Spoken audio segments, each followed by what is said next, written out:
So we've recognized that the easiest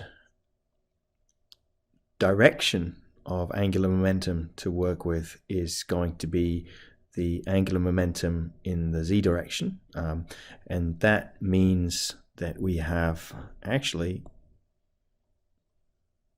motion in the xy plane. So here's the z-axis, and we have motion in the xy plane, and this is the easiest one to work with.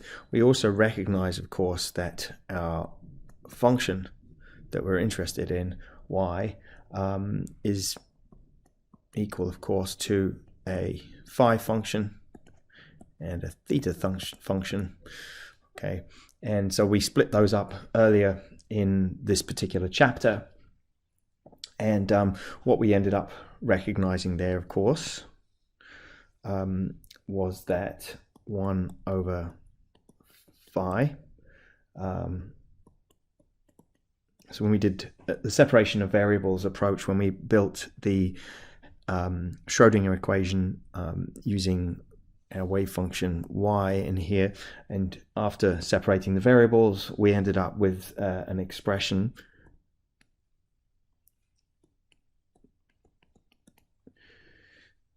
that I'm writing down, and you'll recall that this was equal to minus m squared, and we found that one of the wave functions, before we normalized it, one of the wave functions that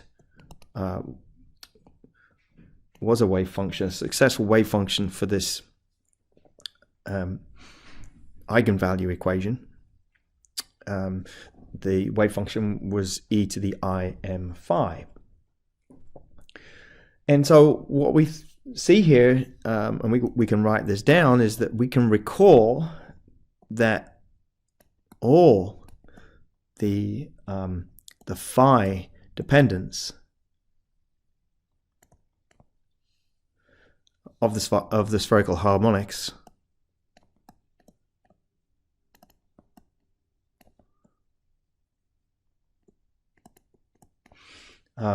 occurs in that function. So it occurs in this e to the im phi function. So in other words, we could also say in a function and put a capital phi m, recognizing, of course, that capital phi m term is impacted by the quantum number m. So what we also recognize is that we've got up here, right, we have our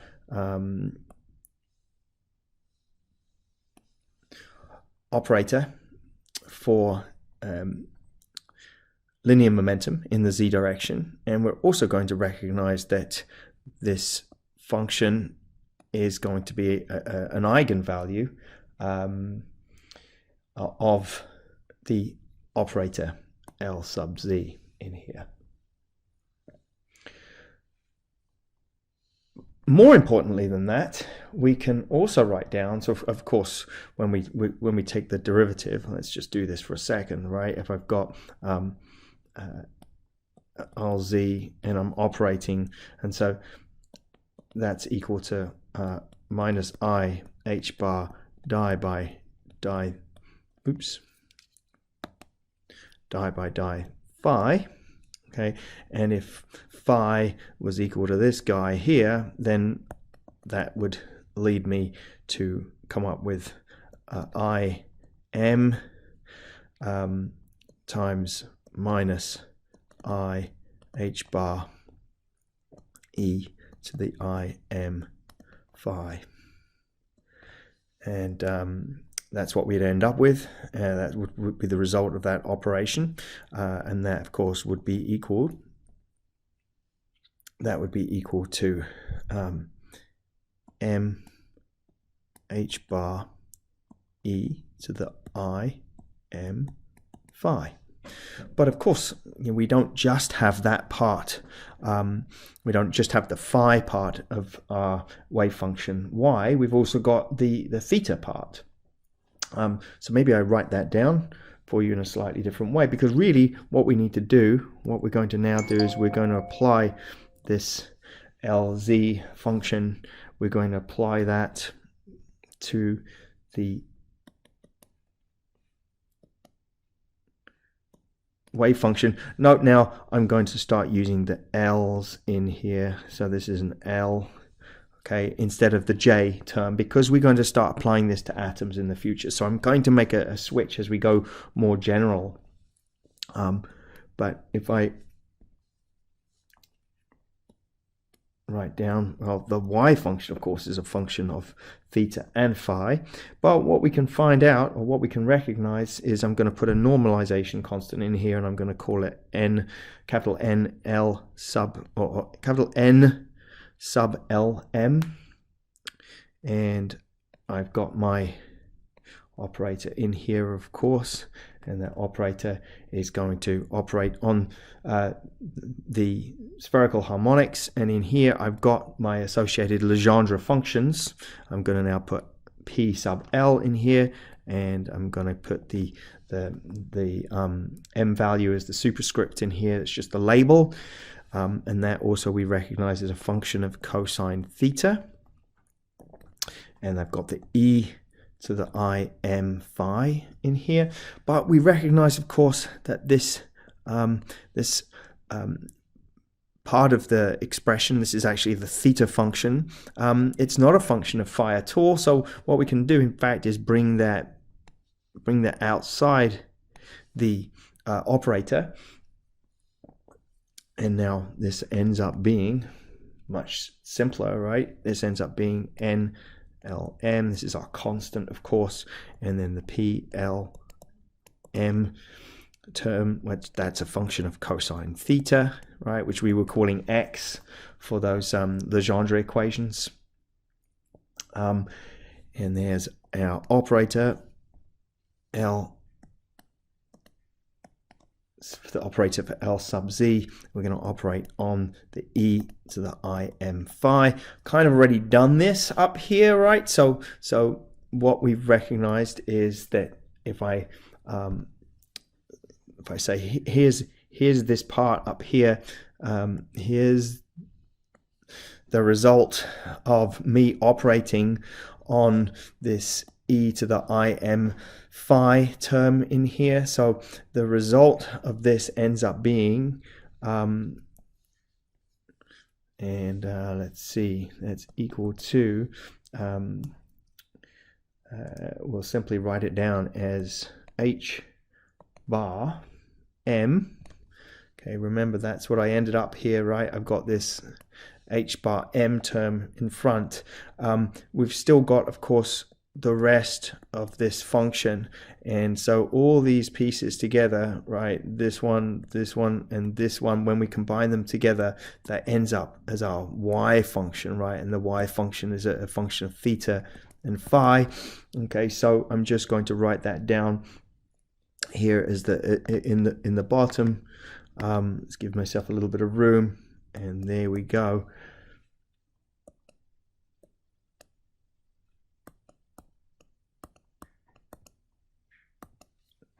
And what we now recognize, let's go back to a different color here, is that the measured values, right? So the measured values, what we've done is we've operated up here, we've operated on the wave function y.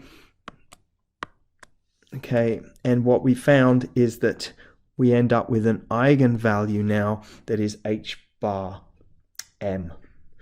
And so the measured values of L sub z are integral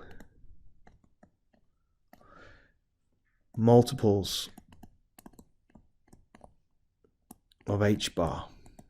And again, what we're going to say is that this H bar, it's a fundamental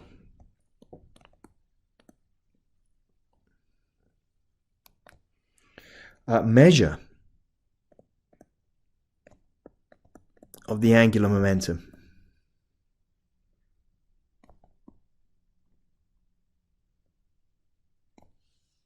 of any quantum mechanical system.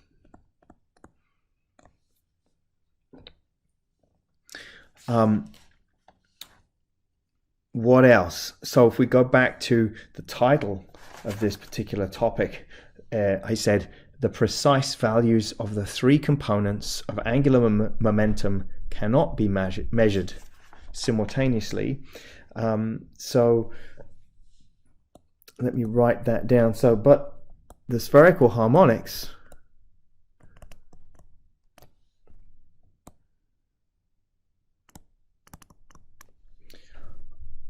are not eigenfunctions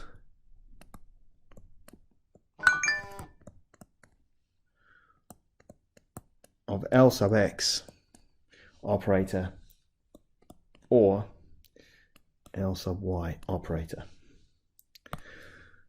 Let's explore that next.